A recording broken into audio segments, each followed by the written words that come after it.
Hello दोस्तों, स्वागत है आप सभी का हमारे यूट्यूब चैनल में। देखिए, बहुत सारे कैंडिडेट्स की इंक्वायरी आ रही थी कि जो एलिजिबिलिटी क्राइटेरिया है उसको लेके कि हमने जो है एजुकेशन जो है अपनी बाहर से कर रखी है उत्तराखंड के, आउट ऑफ उत्तराखंड से, तो क्या हम इस प्राथमिक शिक्षक भर्ती में एलिजिबल है या नहीं है। उसमें भी दो टाइप की कैटेगरीज थी कि कोई माइग्रेट कर चुका था और उनका डोमिसाइल बाहर का बन चुका था। पहली कंडीशन ये थी, और दूसरी कंडीशन ये थी कि माइग्रेट कर चुके थे लेकिन सारे डॉक्यूमेंट जो है डोमिसाइल, कास्ट वगैरह सब सारी चीज़ें उत्तराखंड की बनी हुई थी। तो ऐसी स्थिति में जो दूसरी कंडीशन है, और पहली दोनों पे बात करेंगे, और दूसरी कंडीशन के अंदर भी दो टाइप की कंडीशन थी।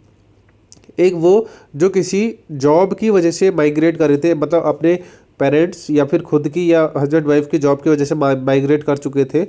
ऐसे बच्चे जिन्होंने 10th 12th अपने पापा लोग के साथ रह के किया, जिनके मम्मी पापा बाहर जॉब करते हैं, सरकारी जॉब करते हैं। और दूसरे वो थे कि जिनके मम्मी पापा प्राइवेट जॉब करते हैं और वो माइग्रेट कर चुके थे बट उनके डॉक्यूमेंट नहीं आते।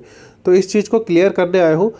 कार्मिक विभाग की नियमावली है, उस नियमावली को देखेंगे हम कि वो नियमावली क्या कहती है और क्या आप लोगों के जो डॉक्यूमेंट्स हैं वो वैलिड रहेंगे या नहीं रहेंगे, इस पर भी पूरी बात करने वाले। तो चलिए, वीडियो को लाइक कर दीजिएगा, चैनल सब्सक्राइब नहीं किया तो अभी तक सब्सक्राइब कर दीजिएगा, और देखते हैं आगे ये पूरी वीडियो।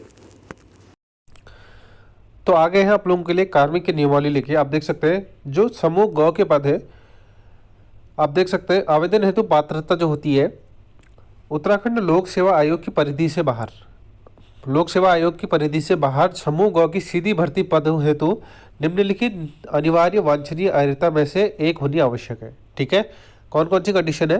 पहला, आपके पास सेवा आयोजन कार्यालय में आपका नाम रजिस्टर होना चाहिए या अंतिम तिथि तक पंजीकरण होना चाहिए। दूसरा, आप उत्तराखंड के मूल निवासी होने चाहिए। ठीक है, ये चीज़ तो होनी ही जरूरी है, आपके पास उत्तराखंड का स्थायी निवासी होना चाहिए। जो तीसरी कंडीशन है, आप देख सकते हैं ग वाली, उत्तराखंड लोक सेवा आयोग की परिधि के बाहर समूह ग की सीधी भर्ती, क्योंकि प्राथमिक शिक्षक भर्ती जो है वो समूह ग की भर्ती है, के सीधी पदों पर भर्ती हेतु आवेदन करने के लिए वही अभ्यर्थी पात्र होगा जिसने अपनी हाई स्कूल और इंटरमीडिएट अथवा इनके समकक्ष स्तर की शिक्षा उत्तराखंड राज्य में स्थित मान्यता प्राप्त संस्थानों से उत्तीर्ण करी हो। साफ साफ लिखा है कि आपकी जो एजुकेशन है वो हाई स्कूल और इंटर है, वो कहाँ से होनी चाहिए, उत्तराखंड राज्य से, राज्य के मान्यता प्राप्त संस्थानों से होनी चाहिए आपकी एजुकेशन क्वालिफिकेशन 10th और 12th। ठीक है, 10th 12th की बात करता है। अब देखेंगे, इतना तो लिखा है परंतु एक कंडीशन भी दे दी गई है।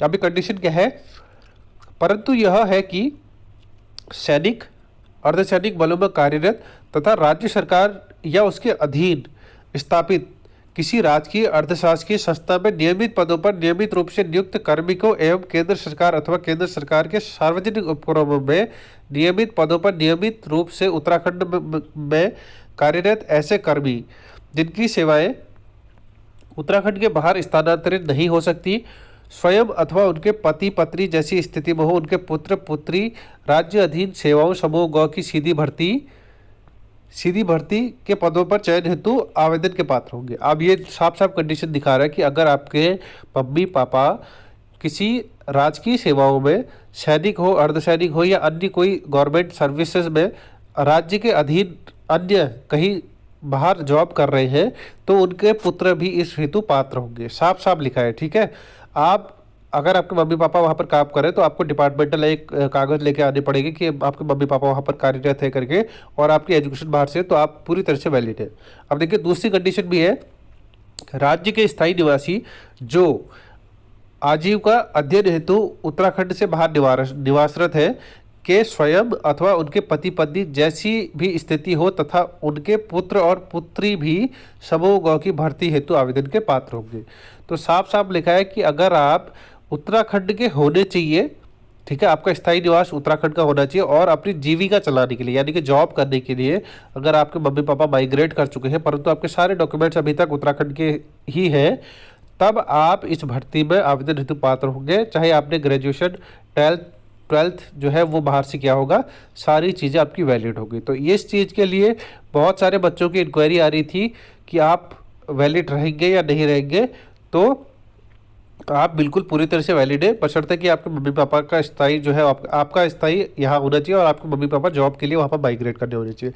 और एक चीज़ और आई थी, जो ऑलरेडी इन सर्विस है उनको देख सकते हैं, इस वाले पॉइंट को पढ़ सकते हैं। जो ऑलरेडी इन सर्विस है उन्हें क्या करना है, सेवा आयोजन कार्यालय का नहीं लेके आना, जबकि उन्हें लेके आना है अपने एनओसी, डिपार्टमेंट का एनओसी लेके आना पड़ेगा। आप देख सकते हैं, ठीक है। जो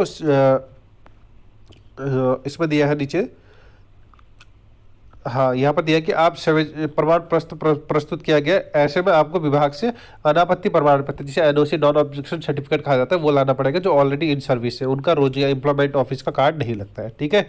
तो ये थी आज की अपडेट। आई होप आपको ये अपडेट पसंद आई होगी। बहुत सारे बच्चों का डाउट क्लियर हुआ होगा। अगर आपका डाउट क्लियर हुआ तो वीडियो को लाइक कर दें, कमेंट में थम्स अप जरूर कर दीजिएगा। चैनल को सब्सक्राइब करेगा ऐसी मोर इन्फॉर्मेटिव वीडियोज पाने के लिए। Thanks for watching. मिलते हैं नेक्स्ट वीडियो में, तब तक के लिए बाय।